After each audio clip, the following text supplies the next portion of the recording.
मित्राच्या मागण्या पूर्ण न झाल्यानं आज दिनांक 18 फेब्रुवारी 2025 पासून आरोग्य मित्र बेमुदत संपावर। महाराष्ट्र आणि केंद्र शासनाच्या एकत्रित महात्मा फुले जन आरोग्य योजना व प्रधानमंत्री जन आरोग्य योजनेचे काम करणारे आरोग्य मित्रांच्या मागण्या पूर्ण न झाल्यामुळे महाराष्ट्रातील सर्व आरोग्य मित्र 12 फेब्रुवारी 2025 पासून बेमुदत संपावर जाणार होते। परंतु राज्य आरोग्य हमी सोसायटीचे मुख्य कार्यकारी अधिकारी अण्णासाहेब चव्हाण यांनी 7 फेब्रुवारी दुपारी 12 वाजता आरोग्य मित्रांच्या मागण्यांविषयी चर्चा करण्यासाठी बैठक आयोजित केली।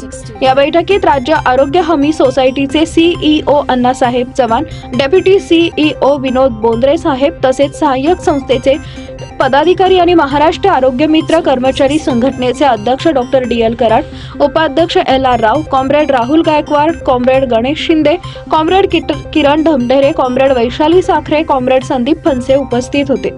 या बैठकीमध्ये आरोग्य मित्रांच्या विविध मागण्यांवर चर्चा झाली।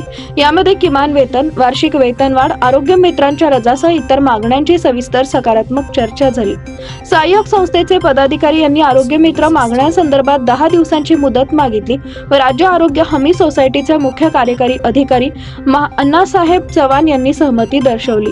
यामुळे संघटनेचे अध्यक्ष डॉक्टर DL कराड यांनी सांगितले की राज्यातील सर्व जिल्ह्यातील आरोग्य मित्र पदाधिकारी यांच्याशी चर्चा करून मुदतवाढ देऊ। निवेदनही दिले, कोणीही दखल घेतली नाही।